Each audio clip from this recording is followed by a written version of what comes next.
All right, today in the Shred Vault, we are going to look at the Randall Thrasher amp. And I know what you're thinking. You're thinking to yourself, well, Kev, it's been around for like quite some time now. You can still get these, of course, whether it's used market or new, because I bought this new. Um, it has a lot of cool features on it, which are relevant for today's metal scene. This is one of the many amps that was designed by MikeFortin when he was at Randall Amplifiers, which I think is also good for people who want that Fortin amps tone, but like myself, we can't afford the Fortin amps. So I'm going to give a rundown of this amplifier. I'm going to give you some sound samples of the active and passive input as well as the direct input on this amplifier.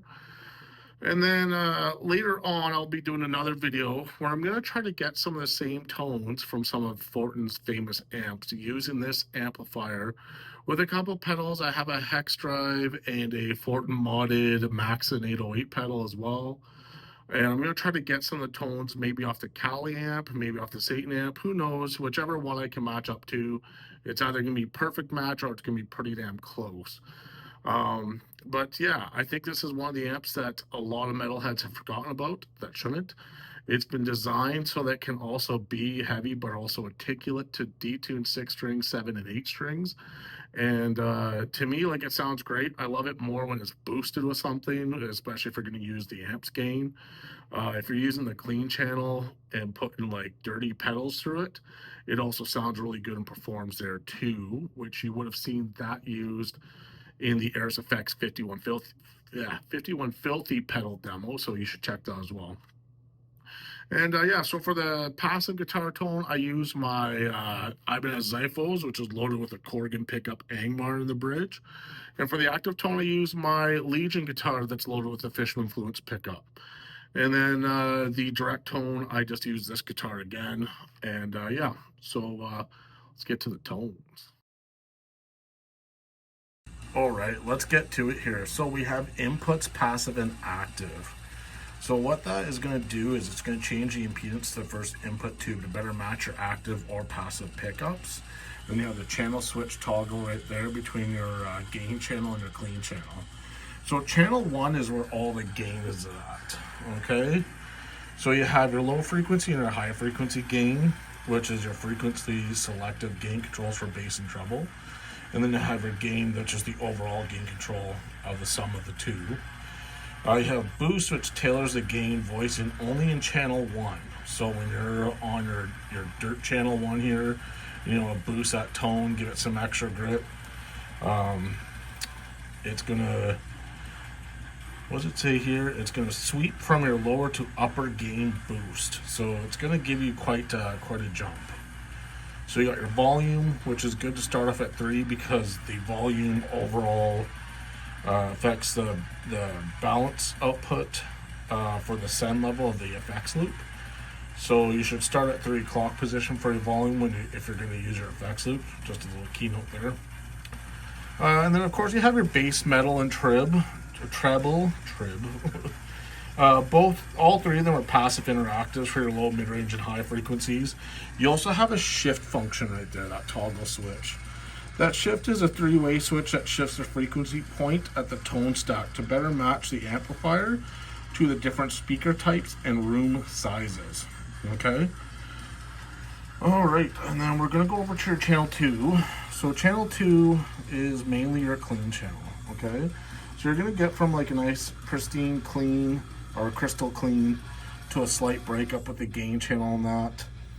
It's got a bright high frequency boost that becomes less active as the gain control is increased. You have your passive interactive bass, middle, and trebles again. And you got shift, the 3-way switch that changes the voicing again on the clean channel. Okay? And then of course at the end here we have your treble, depth, and not treble, sorry. You have your depth, presence, and master.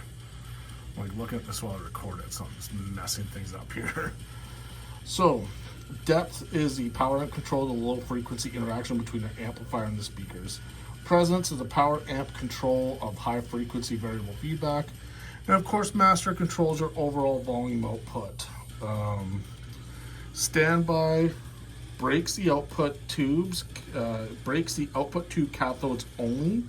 So there is a speaker emulated output in the back of this amplifier that'll allow you to play and get your sound while the amp is in standby, to do a direct plug-in to the computer or your DAW to get basically a silent sound. And we're going to cover that in a second once I flip this amp around. Okay, power plug-in, obviously, you know what that's for. Channel and boost foot switch, that one comes with the amplifier. The loop bypass foot switch, you have to buy separately. Your test and bias points, that is something that you can look at the manual for. You really shouldn't have any need to touch that, but who knows. And then here's your effects loop. You can run just a series or parallel, whichever you choose. And the send level affects how much of your effect input's going to go through the amplifier before it starts clipping. There's a whole section on that, which is a neat and handy thing to have, as opposed to just having a regular effects loop where you have no control over it. The send level, or the S level as they call it, is a nice feature to have for the effects loop. But yes, definitely read the manual on that and go a little bit more in depth. Only reason why I'm not going in depth on that is because I really don't want to bore anybody, because really what I want to get to is this right here. So the raw output allows you to run a line to either another amplifier or a power amp, which is kind of nice. But the emulated lets you run your amp in standby, and the volume is controlled by the master. So you can play silently, and it gives you the emulated tone of a Randall 4x12 cab, which is pretty awesome, because really, usually you have to run it through a 2 notes or some kind of other product that'll allow you to run the amp silently and keep it under load so you don't blow anything. But this allows you just to put it in standby and still get tone, which is pretty awesome. So I'm going to give a sound clip of the emulated as well.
All right, there you go. There it is, the Randall Thrasher amp.